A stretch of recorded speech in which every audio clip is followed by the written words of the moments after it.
Welcome back to Parenting Roundabout. After a couple of weeks off, did you miss us? We're returning to your podcast queue with a little bit of a different format. Instead of one lengthy episode and several quickies, we're now going to split up our usual long-winded group chat into separate rounds on Monday, Wednesday, Thursday, and Friday, plus our usual entertainment-themed round 2 on Tuesdays. Listen along this week and you'll get the hang of it. Now for this week's Monday installment on what parents are talking about right now. Welcome to the Parenting Roundabout podcast, where we chat every week about the things parents are talking about, complaining about, and obsessing about right now. I'm Nicole Eridix, and I'm here with Terry Morrow. Hello. And Catherine Haleko. Hi. This week, we are complaining about road trips and obsessing about calendars and planners, plus taking a couple of breaks for an entertainment discussion and a recommendation roundup. But today, we're focusing on something parents are talking about forever and always: books that tell them how to do their job. Yeah, books. Did you guys used to be into parenting books? Yes. I mean, we know everything now, so we don't need them. But back in the days when our children were young and we were impressionable, I always had a shelf of parenting books. I've had some that I really liked and some that have helped me form my policy of take what you need, leave the rest. Sometimes there would be a really crummy book that would have one or two good insights, and I would add it to the pile. But then there's some that became Bibles. So I thought, since we're trying to have our finger on the pulse of what parents are talking about right now, I thought, why don't we take a look here at the beginning of a new year to see what the Amazon best-selling books on parenting are. And also, Amazon has a list of its most wished-for items. I guess these are things people have put on a wish list.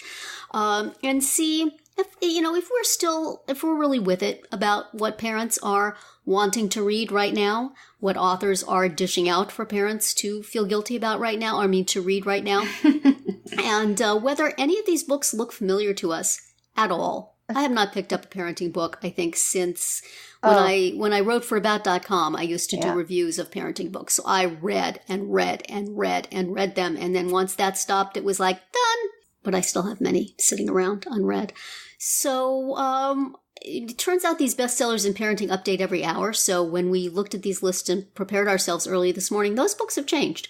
But I do notice with interest that way down on the bestseller list, but a little bit higher on the wished-for list, is one of the books that I kind of considered a Bible back in the day, which is The Explosive Child by Ross Greene. Did you guys read that one? No, not that one. It was that from that parenting period where every book was the blank child, and this one, right? This was very useful. I didn't like the blank child format so much.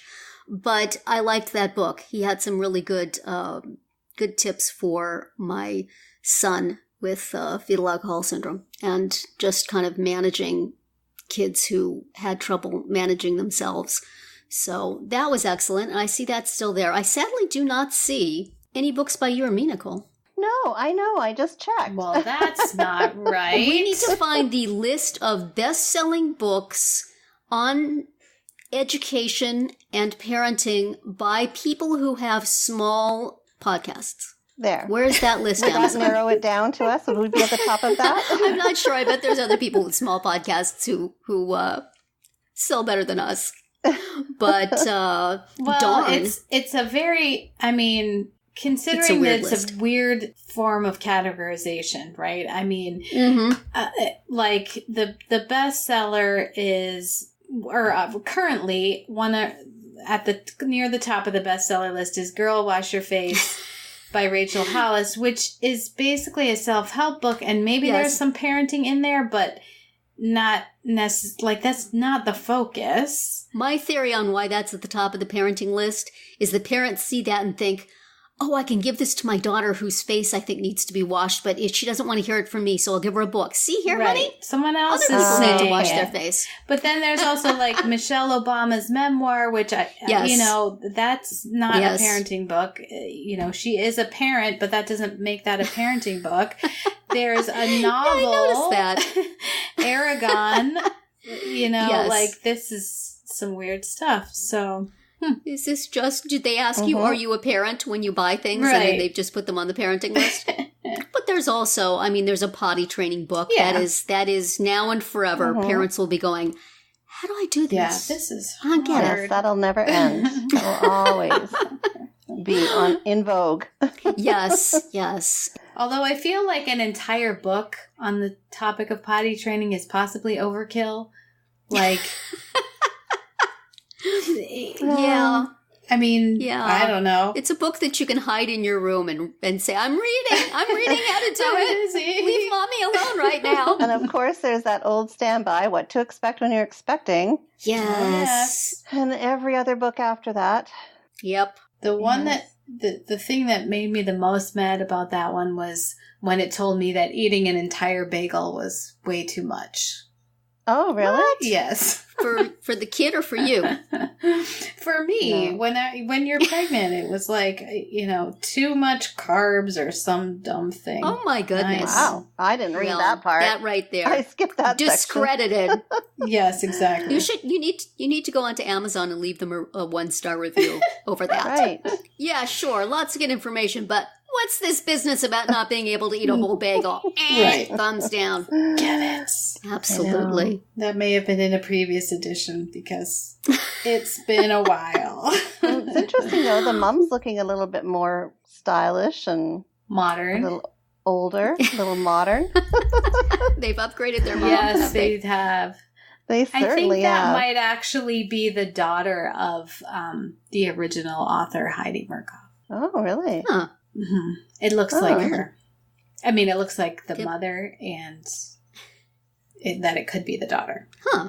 Oh. So you can expect that you will be using your child as a model. There's look like some classics. Some things that I've heard of, though I never actually. I might have bought 7 Habits of Highly Effective Teens for my daughter at some point. Mm-hmm. Not that she read it, but Yeah. it's giving it to them is half the thing, right? Oh, yeah. That's your parenting responsibility is handing the book to the child. Right. After that, they can do what they want. Exactly. Uh-oh. My child's health record keeper. Yeah, I have about 10 of those. I have about 0. Uh-oh. I have empty ones. This is we'll talk about this a little bit later in the week, my habit of buying things that need to be filled out and then not filling them out. And they become lovely decorative dust gathering objects. Right. But I do see here, currently at number 8 as we chat, Mom's Family Calendar by Sandra right. Burton, which I buy my family for Christmas every year, and we put it on the side of the refrigerator. It is now on the brand new refrigerator. I highly recommend everybody. This is not roundup time, but Mom's Family Calendar by Sandra Boynton is excellent. It's one of those that has the columns where you can put each family member's complicated schedule. And it has a pocket across the bottom where you can put all those things that you don't know where to put them. And has lots of stickers and magnets. But does your fun family things. actually refer to it? I refer to it. I know. I make my daughter write her schedule on, and I make everybody write their schedules on, or I write their schedules on, and then I know, instead of having to constantly ask, what hours you're working this week, to my husband or my daughter. All my loved ones have irregular schedules, so I do use it for that. I don't always manage to put appointments and things on, but you know what? My daughter is kind of the custodian of that, and so she does put things on it when I ask her to, or sometimes when I don't. Well, that's I gave her impressive. that how to keep a calendar book, and no. And it actually worked. And it actually worked. She did it. She does it. That's impressive. Yeah. So that's a good one. It's nice to see a familiar thing on these lists, so I feel like I'm not completely out of touch. Mm-hmm. But we have The Self-Driven Child. Oh, The science and sense of giving your kids more control over their lives. Well, that's a mistake. Although you might, if it was about making your kids take themselves places instead of you, that might be worth something. Yes, my daughter is good at that now that Your she daughter has is a self-driven child now. Yes, now that she has a license. Yeah. And same with Nicole's. Yeah. That sounds Yeah, like a lot of pressure, yeah. though, that book. What Yeah. else do we have? The Whole Brain Child, 12 Revolutionary Strategies to nurture your child's developing mind. Well, that also where sounds are like a we? lot Hang of pressure. on. Which one Number are you on? 17 on the bestseller list. The Whole Brain Child. Not to be confused with the Whole Grain Child. That's a completely different section of Amazon. Now, I love these ones here. The 7 Principles of Making Marriage Work. Right. You know, those are the ones that really drive me nuts. Yeah. Because it just doesn't really pertain to my life like 90% of the Yeah. time. Yeah. Well, none of this stuff does. Let's take the 10%, use it as you will. There's a book here called Experimenting with Babies. What the heck? 50 amazing science projects you can perform on your kid. Wow. That sounds like Yikes. a podcast. Every week they do one and talk about it. Yeah. Yeah. Today we covered our baby with Mentos and dropped them in a vat of water. Now, here's one I wish I had when my kids were smaller. Go the F to sleep. Oh, yeah. That's a good book. I've heard of that. That seems like fun. I wish I had that one. Now, How to Talk So Kids Will Listen and Listen So Kids Will Talk. That's been around for a long time, That's right? a classic. That's been around, yeah. Definitely. Yes. Did you read that? And did you talk as instructed? No. And did they listen? No. I feel like so many of these books, like the real classic ones, I read before I had kids because I worked for magazines and I had to read them like much Everything the way you makes read sense them, then.